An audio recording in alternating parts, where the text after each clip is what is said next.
Vamos a sumarlo a Alejandro Werner, que es economista, es director de hoy en Georgetown Americas Institute. Ahí estoy viendo. Gracias por sumar, Alejandro, muy amable.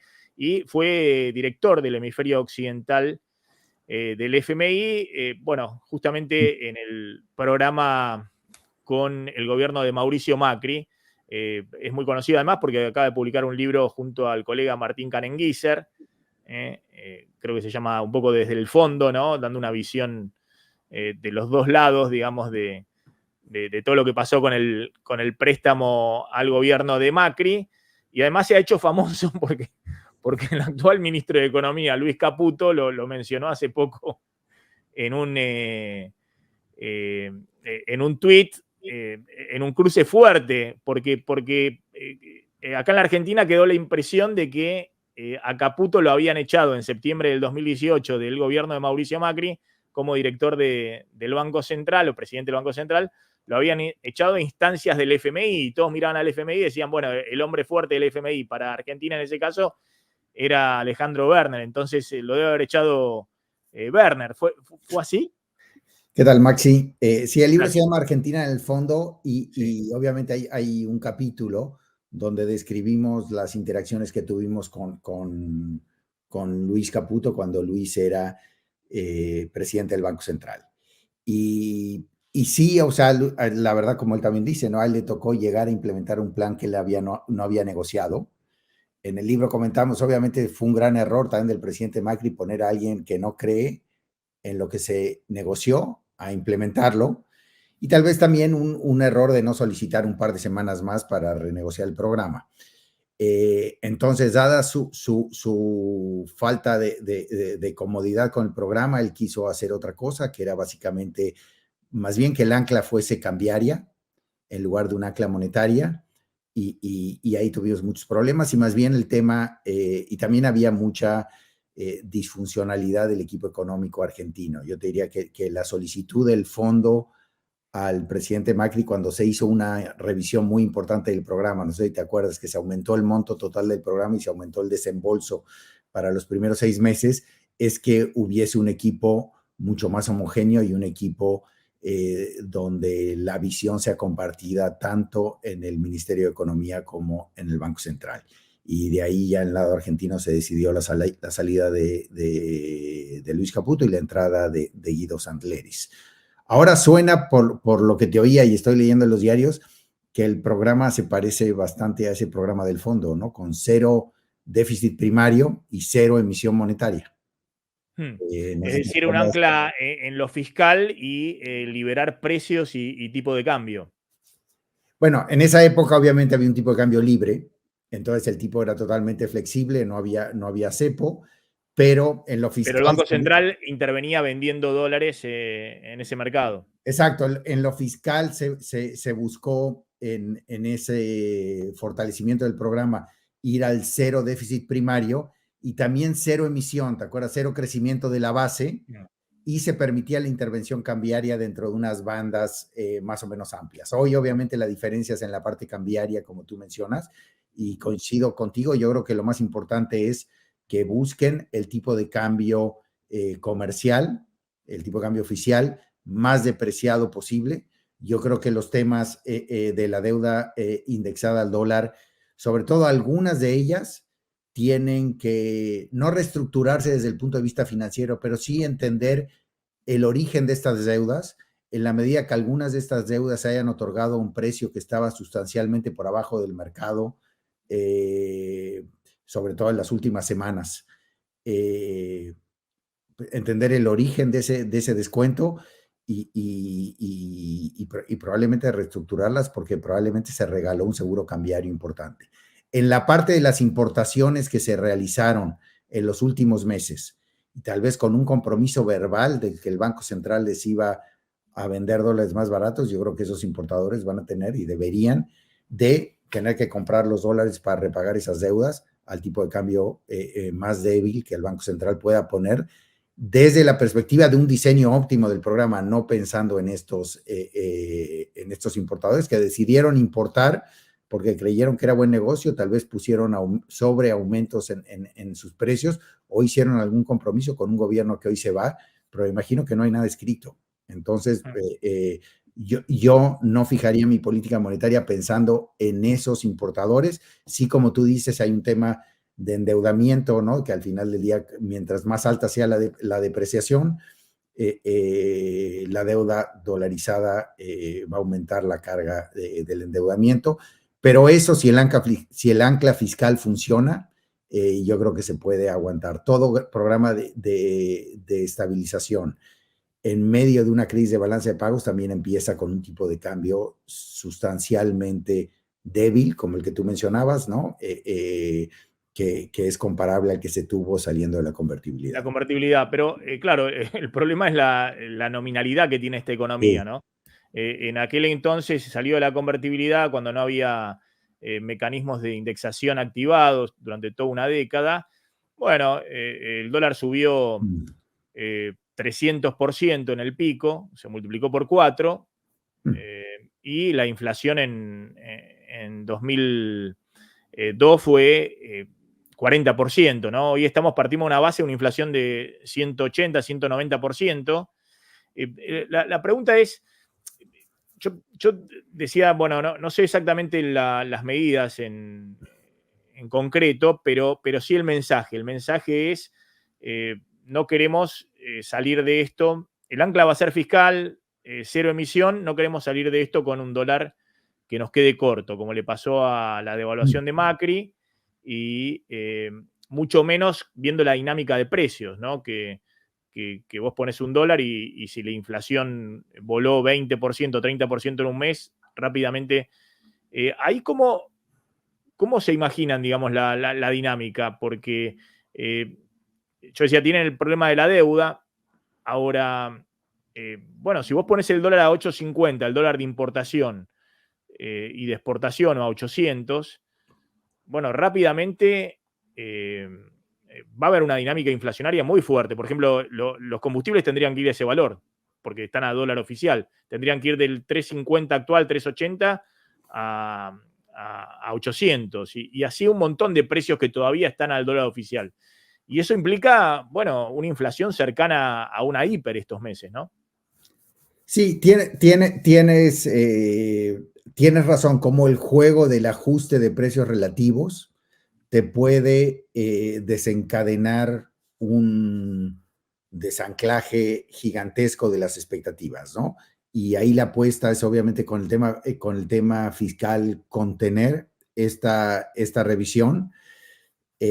Yo sí creo, y un poco lo que se ha visto en otras ocasiones, es yo creo que es mejor el hacerlo de golpe que empezar a posponerlo para meses siguientes, sobre todo si la parte fiscal está bien atendida y la parte salarial también está negociada para que en las rondas de negociaciones contractuales que se empiezan a dar, digamos, en febrero o marzo, no empecemos a ver ajustes salariales que realmente invalidan el ajuste en precios relativos que se ha dado. Y como tú muy bien mencionabas, también la baja transmisión a precios que se dio saliendo de la convertibilidad respondía a la hiperrecesión por la que atravesó Argentina en esa época, ¿no? Claro. Hoy estás con un nivel de actividad y de empleo elevado. Exacto. Entonces, pero bueno, el ajuste fiscal también va a ir llevando una caída en la demanda agregada importante y eso va a ayudar a contener los precios, pero sí, como tú dices, va a haber diciembre, enero y febrero van a ser meses con inflación muy, muy elevada. Pero yo creo que manteniendo el tipo de cambio luego al nivel que lo pongan y con el ajuste fiscal se van a empezar a ver descensos importantes. Otro tema importante que tú mencionabas, la libertad y flexibilidad que les da la falta de presupuesto es importante, pero eso también le da opcionalidad política a los otros agentes políticos para empezar a desviarse de este programa en el futuro, ¿no? Si el gobierno puede lograr un acuerdo donde el Congreso apruebe un presupuesto con un ajuste fiscal como el que quiere, políticamente sería una señal también muy importante. Lo sumo a Claudio Slotnick, colega que comparte los streams. Ahí va un comentario porque están diciendo, Paula dice, nafta super 4.60 el combustible, nafta super. Yo ayer fui a YPF acá a un lugar, digamos, zona norte, digamos, un lugar, YPF tiene todos los mismos precios y demás, pero la Super estaba 320, creo, y yo cargué la Premium, la Infinia, que estaba 380. Sí, pero Yo no sé si están hablando del resto del país y demás, ¿no? no, Pero, Maxi, pero esos son precios de ayer, vos lo decís. Hoy hubo un aumento de Shell, de Puma, de la Super del 19%, y si vos en este momento vas a YPF, no te van a vender Super, te van a vender Infinia al mismo precio de ayer, o con sea, suerte. 380, 380. Sí, sí, y YPF, lo más barato que tenés en la ciudad de Buenos Aires, está en 410, 420, lo más barato en la ciudad de Buenos Aires. O sea, si te En, en, corres en Infinia. no, en Shell. Shell aumentó de No, está bien, 360, YPF me decías. YPF, pero por eso, quedamos no, 380 YPF. la Lo digo, Infinia. la La Infinia, Infinia, la más cara, sí, pero por eso. sí, sí.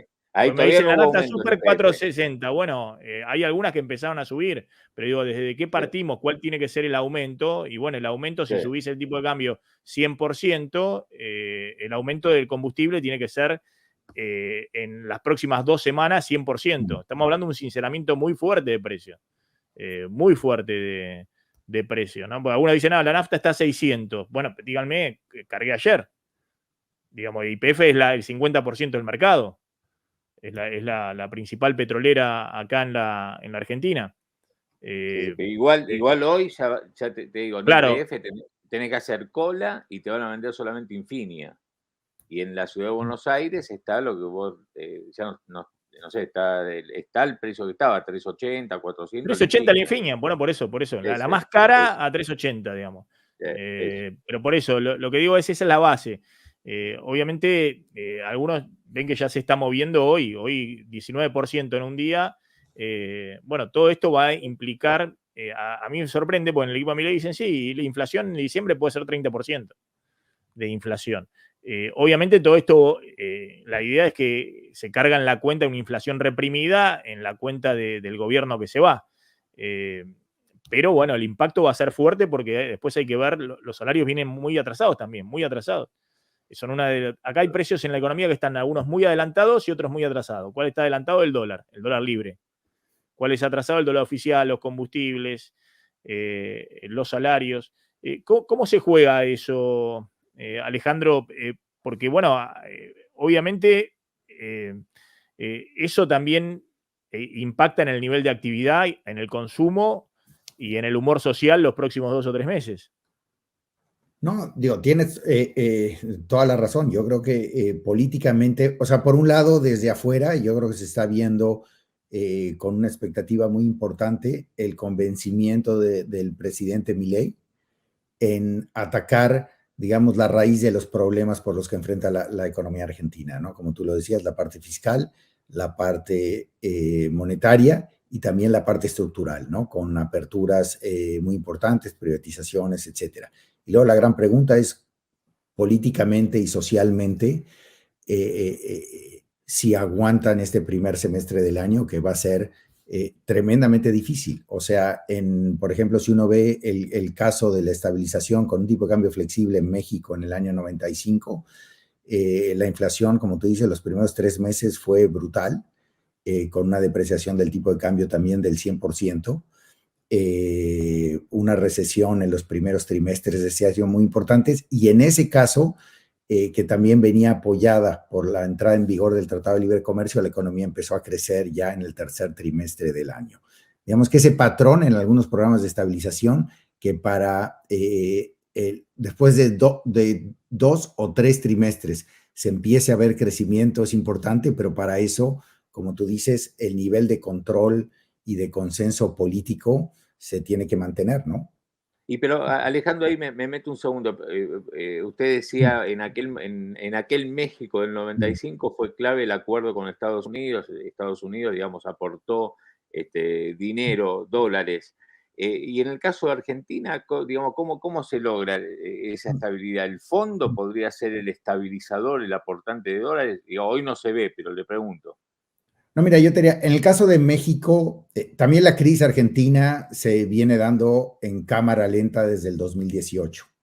Claro. En ese sentido, en México explota en el 95 y la necesidad de los recursos del Fondo y del Tesoro de Estados Unidos básicamente era para refinanciar los vencimientos de deuda indexada que se estaban dando. Argentina, ya al tener controles de capitales, ya tener un programa con el fondo, sí va a ser importante el apoyo con el fondo. Yo creo que va a ser importante tener, digamos, rescatar el acuerdo actual y hacer la revisión que no se hizo y que el fondo realice los desembolsos. Yo creo que en la medida que se avance con estas políticas de ajuste fiscal muy importante, ajuste monetario importante, etcétera, es probable que el fondo pueda, hoy, digamos, lo que se tiene programado es que el fondo desembolse menos de los vencimientos que Argentina tiene con el fondo. O sea, que en términos netos, Argentina le tenga que pagar al Fondo Monetario en los próximos 12 meses. Yo creo que ese programa se va a tener que readecuar para que al menos Argentina no tenga que hacer pagos netos, que venga también apoyado de algún crédito neto del Banco Mundial, del BID y CAF, para que Argentina pueda hacerle frente al pago a los bonistas privados, y de que esta manera, sobre todo los primeros 6 meses y los primeros 4 meses del año, donde también por el lado de la cuenta corriente no hay ingresos importantes, Argentina pueda mantenerse al corriente de los mercados financieros. Entonces, yo creo que de ahí vendría el apoyo. Y luego la pregunta importante es si realmente en el ajuste tradicional de realineación de precios relativos, tremenda restricción monetaria, si no quieren aumentar la base, y el ajuste fiscal, eso va a llevar a una recesión muy importante en los primeros 2 trimestres y a niveles de inflación como los que comentaba Maxi, pero de sostenerse, yo te diría que se va a ver una caída en la inflación importante hacia el segundo trimestre del año, y con suerte una reactivación económica en el tercer trimestre, cuarto trimestre. Y ahí la clave es política, ¿no? Si realmente Claro. No empezamos a ver a los sindicatos, etcétera, a pedir ajustes salariales que empiezan a generar expectativas de inercia inflacionaria. Y el segundo punto que todavía no se ha oído, pero va a ser muy importante, es que el gobierno también implemente algún programa de contención del ingreso de las familias que están por debajo de la línea de pobreza o estar en el margen de la línea de pobreza, porque hay un nivel de fragilidad de ingresos. Familias, tal vez el 15% de las familias que están arriba de ese 45% en pobreza, que con este ajuste van a caer por debajo de la línea de pobreza. Yo creo que desde el punto de vista de buen diseño de política, eso es bien importante de atender. Desde el punto de vista de que un gobierno de derecha muestre que tiene sensibilidad social para atender estos problemas, va a ser importante. Y bueno, yo creo que eso también tiene que ser parte de este programa. Ahí la clave también es el empleo, ¿no? Porque uno dice, bueno, también tendría que caer el empleo en esta contracción, si va a ser corta, de 2 trimestres, obviamente sería lo deseable. La pregunta es si se puede sostener el nivel de empleo, teniendo en cuenta, ha habido también mucha transferencia de ingresos, mucho stock a dólar subsidiado por parte de las empresas. Yo voy y hablo con distintos sectores y la verdad que estos 2 últimos años ha habido muchos sectores que les ha ido muy bien y que se han cubierto de esta devaluación, la más anunciada de la historia, se han cubierto acaparando stocks, ¿no? O marcando precios ya muy por arriba de lo que era el costo de reposición para cubrirse respecto a esta devaluación. ¿Vos crees que haya una chance de que, si efectivamente cuentan una historia sostenible en el tiempo y creíble, que la caída del empleo sea menor de la que naturalmente tendría que haber en este contexto? Yo creo que la caída del empleo va a ser muy importante, ¿no? Porque como tú dices, artificialmente se mantuvo esta economía con una inflación reprimida y con un nivel de actividad mayor que el que la situación económica y financiera requería. Entonces, yo creo que sí vamos a ver este ajuste porque las empresas también van a tener un shock financiero muy importante. Muchas de ellas se pueden haber preparado, pero por lo general cuando ves en estos casos, el impacto es tan grande que vamos a ver ajustes importantes y se van a ver quiebras importantes, etcétera. Probablemente el gobierno va a tener que poner en operación algunos mecanismos de apoyo a las empresas o de apoyos al empleo, donde se comparta también parte del costo. No sé, por ejemplo, la carga de seguridad social, de las obras sociales, que se financia en el tiempo, ¿no? Que parte la ponga el gobierno, parte la pongan las empresas y se documente como un crédito fiscal a 5 años. Yo creo que durante la implementación de este programa, eventualmente se van a ir negociando, es lo que vemos en los programas de estabilización, mecanismos de apoyo a sectores que están pasando por momentos muy difíciles y que realmente minimizar esta destrucción de capacidad productiva de la economía también hace sentido para poder tener mayor potencial de recuperación hacia finales del año. Tengo últimas 2 preguntas respecto a ¿qué se hace con la deuda comercial por importaciones de 25.000 millones de dólares? Ahí en el último informe del FMI lo que se planteaba era que había que seguir con el cepo, decía ahí textualmente el informe, y cancelar, creo que le ponían una meta de cancelación en el primer semestre del 50% de la deuda comercial y darle prioridad a la cancelación de esa deuda comercial y manejar el cepo para derrumbar el nivel de importaciones, ¿no? Es decir, que no se pudieran autorizar nuevas importaciones hasta no se cancelara consistentemente esa deuda. Eso implicaba, obviamente, profundizar todavía más la recesión. Claro. ¿Cómo estás viendo que se resuelve eso de esa deuda muy grande, ¿no? Que es una deuda aparte de corto plazo? Sí, yo tendría que entender mejor, o sea, hay una parte de esa deuda, hay una parte importante de esa deuda que se contrajo con las casas matrices subsidiadas en el país. Sí, las automotrices, por ejemplo, que son grandes importadoras, son con las casas matrices. Mitad de esa deuda está intrafirma. Esa deuda, pues que la absorban ellos, y yo creo que se podría pensar en algún esquema en donde el Banco Central dé un cierto plazo, etcétera, pero yo creo que tienen que absorber la pérdida cambiaria que tienen. Es un riesgo que asumieron, llamémosle el riesgo masa, y no se materializó el efecto negativo y tienen el poder financiero para hacerlo, tienen mucho más poder, tiene un riesgo crediticio mucho mejor que el gobierno argentino, no hace ningún sentido que el gobierno argentino entre ahí. Entonces, probablemente debería haber un esquema, como tú dices, para empresas medianas que no tienen ese tipo de respaldo financiero para que el gobierno vaya limpiando esas deudas, tal vez al tipo de cambio nuevo, pero otorgándoles crédito a esas empresas a largo plazo. Entonces, tú vas a tener que repagar esa deuda en dólares a un tipo de cambio de 800, pero yo te voy a prestar el 35% de eso y me lo vas a repagar a una tasa real de 3% en 5 años. O poner un esquema para apoyarlas financieramente a las empresas, para darles tiempo a que se recuperen y paguen esa deuda. Yo creo que el Estado no tendría que meterse y que cada uno tendría que resolver eso, porque muchos de los que tomaron, los que importaron, tienen esa deuda, no sé, una empresa pequeña o mediana que tiene 3 millones de deuda con el exterior y tienen los stocks por el equivalente o más, digamos, porque han comprado. Pero mira, yo coincido contigo, la pérdida financiera de esa deuda no hay que aliviársela a nadie. O sea, esa deuda se tiene que pagar a 800 pesos por dólar.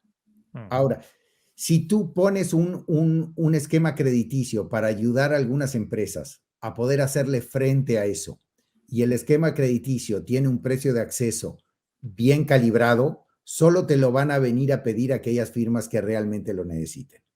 Y si, por ejemplo, le pides que dejen sus acciones como colateral, también les estás haciendo, o sea, el abuso a esa ventanilla va a ser sustancialmente menor.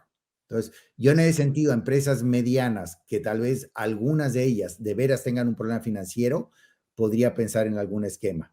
pero la pérdida cambiaria que tienen por el lado de sus pasivos la tienen que absorber ellos, ¿no? Como tú dices. Y la última pregunta tiene que ver con el rol de Luis Caputo, ¿no? Porque efectivamente es alguien especializado en temas financieros. Creo que ustedes mismos desde el fondo en su momento cuestionaban, no sé si leí algo que vos escribiste incluso respecto a que el presidente del Banco Central en su momento tenía que ser, bueno, alguien que tuviera o antecedentes académicos. Bueno, Caputo es alguien que ha vivido siempre en el sistema financiero. ¿Cómo ves ahí su rol como ministro de Economía, ¿no? Porque muchos dicen, y bueno, obviamente hay que poner un especialista en temas fiscales, que es la clave. Se dice mucho de que Caputo llega ahí por el tema de las LELIQs, ¿no? Por el tema de cómo darle una solución a las LELIQs. ¿Vos crees que ese es efectivamente un problema que tienen que resolver de manera inmediata? Mira, yo no creo que, obviamente, el problema de las LELIQs era un problema clave si pensabas dolarizar, que no se puede, pero al final del día, para respaldar a los depósitos que se iban a dolarizar, tenías que tener un activo en el Banco Central en dólares. Y entonces yo creo que hacía todo el sentido del mundo.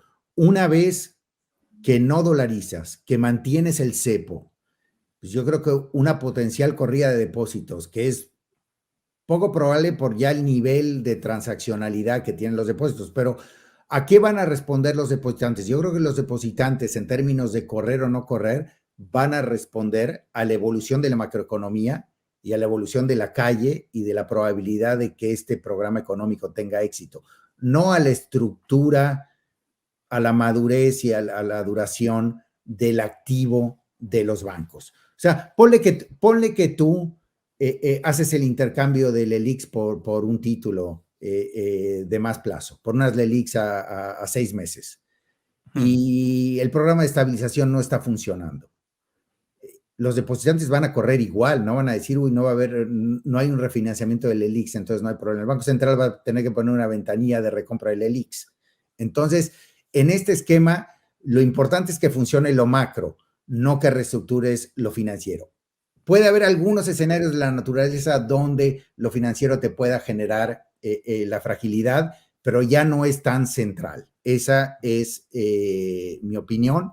Coincido yo, digamos, implícitamente, yo creo que tú estás respondiendo la pregunta que hiciste, ¿no? De que necesitas un ministro que sea un economista con una visión económica muy amplia. Si estamos hablando de temas de pensiones, de temas del mercado laboral, de cómo hacemos la secuencia de los ajustes de precios relativos y de los ajustes cambiarios. Y dentro de esos problemas hay un tema de reestructuraciones y de refinanciamiento de deudas y de negociación de deudas. Para mí, digamos, los equipos que yo he visto, digamos, en la estabilización de Brasil, en la estabilización de México, etcétera, tenías ministros de economía con un perfil mucho más de económico, un banquero central también económico y probablemente directores de crédito público muy hábiles y muy buenos en lo financiero. Yo creo que esta es la estructura ideal del equipo, pero bueno, Scaloni puso a Di María a jugar por la izquierda y le resultó.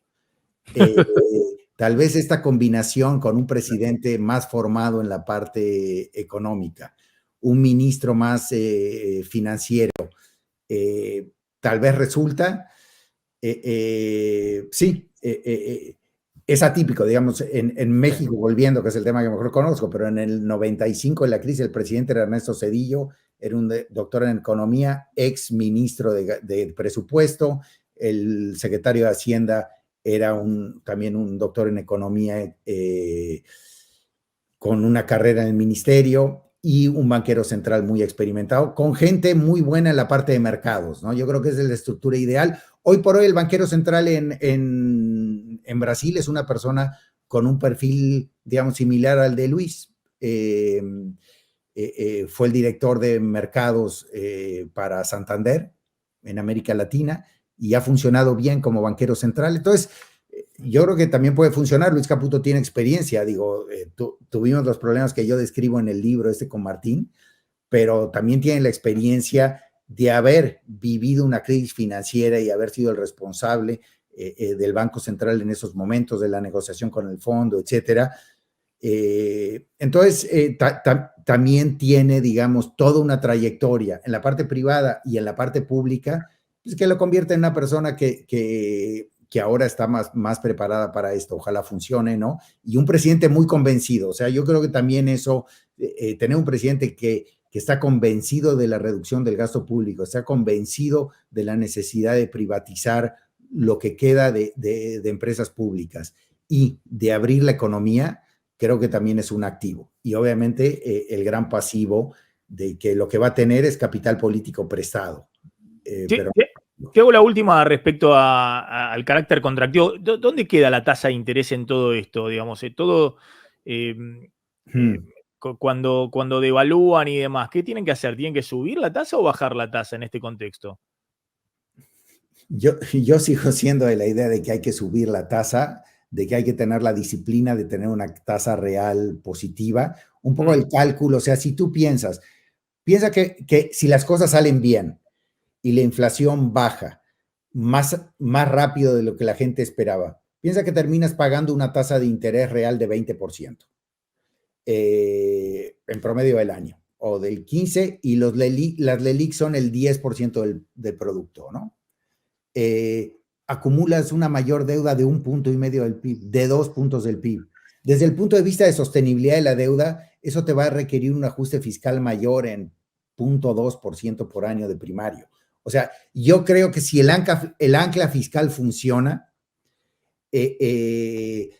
esta hipótesis de que las LELIQ son dinero, no es cierto, las LELIQ son dinero si luego el proceso es insostenible, nos vamos a un periodo hiperinflacionario y tenemos que monetizarlas. Pero si las refinanciamos y baja la inflación, las LELIQ es deuda que se paga con las utilidades del Banco Central o con alguna transferencia del Tesoro relativamente pequeña. Entonces, yo creo que no hay que obsesionarse tanto con esta bola de nieve. Sí, o sea, si vemos un primario de 0 en el año 2024, y este se puede mantener, yo creo que es muy importante porque si se abusa de la licuación, apenas la inflación empieza a bajar, vamos a tener las presiones para restablecer los niveles reales de estas variables. Pero si de veras obtenemos un ajuste permanente, imagínate cuando la economía argentina pueda empezar a crecer a 4, 5%, que lo deberíamos ver si se da esta estabilización, podemos ver un primario de 1,5 y vamos a ver entradas de capitales, vamos a ver que se cierra la brecha y en ese escenario yo creo que la deuda es sostenible. Entonces, yo te hacía esa pregunta, porque evidentemente también es un poco lo que piensan tus colegas del FMI, que vos lo conocés muy bien, digamos, es un programa bien contractivo. Es decir, es un programa de liberar el tipo de cambio, hacer el ajuste fiscal, hacer un esquema bien contractivo, cerrar los ojos y tratar de pasar 3 meses, 4, 5 de máxima conflictividad social y política, ¿no? Sí, y tal vez hacer unas intervenciones puntuales importantes en la parte de pobreza y en la parte de algunas empresas que de veras estén sufriendo y no tengan la capacidad financiera, pero tengan viabilidad de mediano plazo.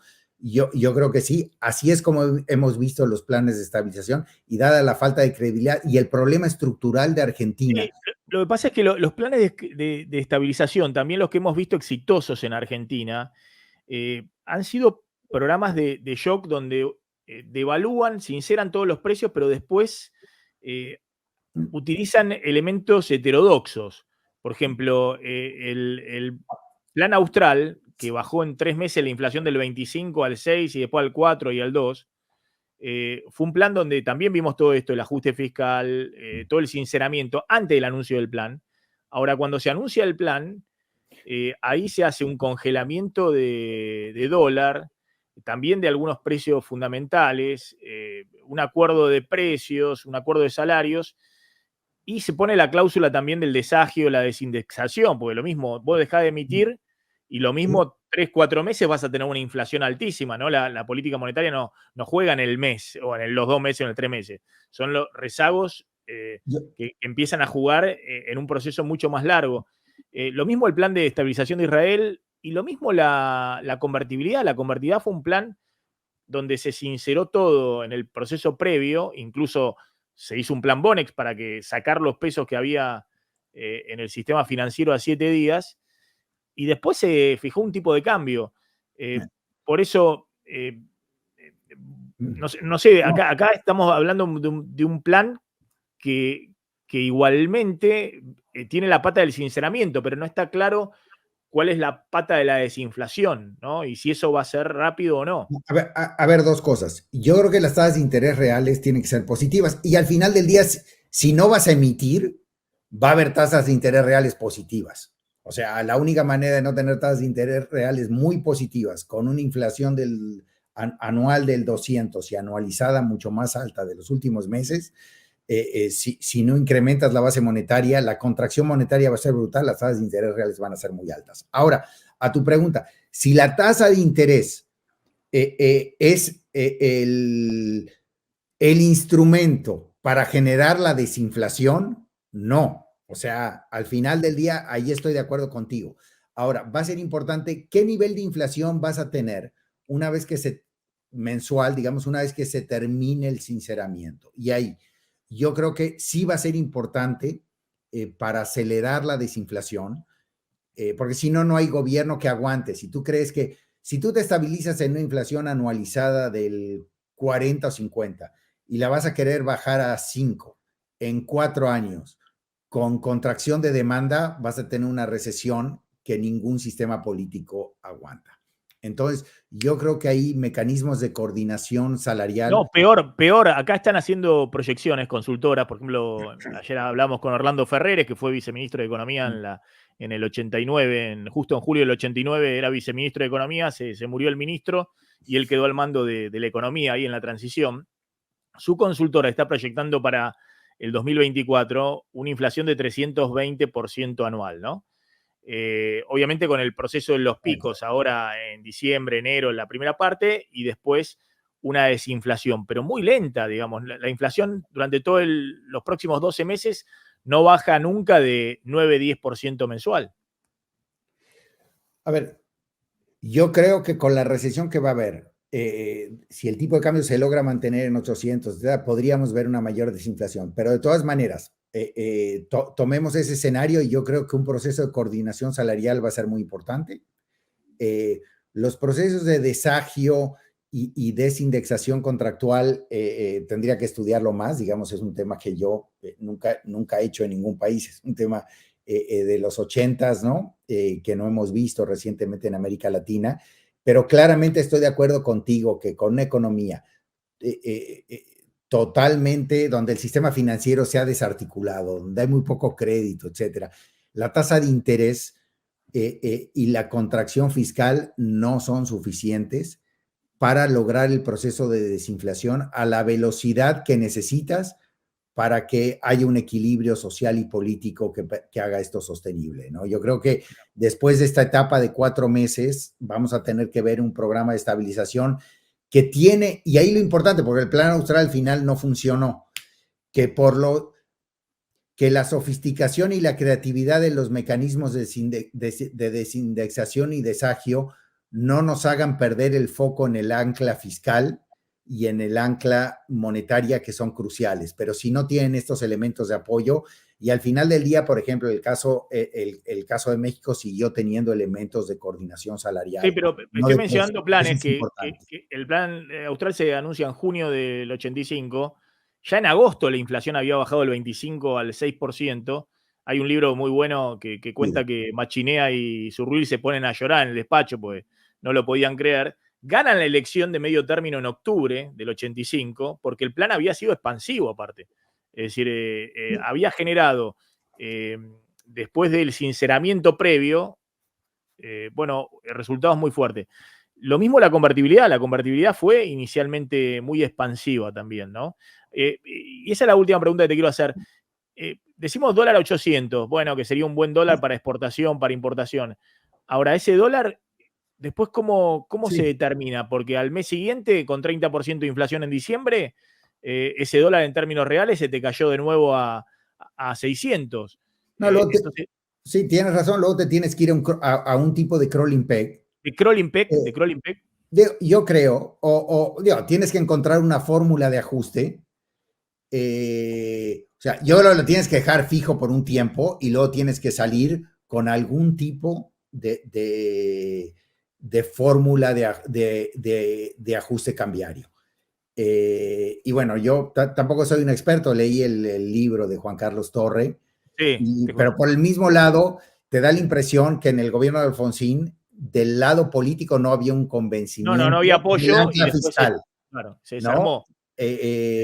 Y ahí aquí tienes lo contrario, tienes un convencimiento en lo fiscal y parece que tienes muy poco esfuerzo para pensar en las políticas de apoyo para lograr una desinflación a una velocidad que te permita sobrevivir en un contexto económico. En 18 meses tienes elecciones de nuevo, ¿no?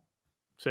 Alejandro, Muy le hago una con respecto al fondo. Sí. Lo ve Argentina, ahora se viene un vencimiento a fin de mes. Los dólares para pagar pueden estar y el fondo, en todo caso, permitiría una flexibilización para que se entre, no sé, en cierto atraso, digamos, por si no Yo la están los verdad, dólares. sí, creo que la negociación con el fondo para volver a poner el programa en curso no debería de ser un problema. Si el gobierno de Javier Milei quiere hacer un ajuste fiscal como el que anuncia, quiere llevar una política monetaria como la que aquí mencionaba Maxi, yo no veo cómo el Fondo Monetario le vaya a pedir más a Argentina después de lo que hizo con Massa en los últimos 9 meses. Yo creo que, y ahí hay dos temas. Si Argentina entra en atrasos con el fondo, serían como atrasos técnicos, sería un default con el fondo técnico porque todos sabemos y ellos saben que en 3 semanas van a aprobar el programa. Y la comunicación así se debería dar y el mismo fondo va a encontrar y va a trabajar con Argentina en cómo, o sea, para aprobar el programa se tienen que haber resuelto los atrasos, pero eso como se resuelve es con un crédito puente de 2 días, de como Massa hizo con Qatar y con CAF, etcétera. Entonces, yo en ese sentido creo que es un tema de imagen, cómo se va a manejar, si Argentina va a entrar en atrasos o no va a entrar en atrasos, porque los tiempos están muy apretados para que el programa se pueda aprobar justo antes, pero creo que eso es una cuestión técnica. Y luego la pregunta es también si van a existir los recursos para que Argentina le pueda pagar a los privados. Y yo creo que se debería estar trabajando ahora para que con un programa como el que hemos oído hasta ahora, quiere el presidente Milei, la comunidad internacional va a trabajar para que Argentina pueda cumplir, tal vez con algunos retrasos, nomás porque estos señores están entrando el lunes a trabajar y no tienen tiempo y tal vez no nos da el tiempo de ir al board, pero yo creo que Argentina va a cumplir con sus compromisos financieros de aquí a marzo, dado el programa de políticas públicas que tiene y que el Fondo Monetario, el Banco Mundial, el BID, CAP van a apoyar para que eso sea así. Alejandro Werner, gracias, muy amable por A sumarse ustedes. al stream de Ahora Play. Hasta luego. Gracias.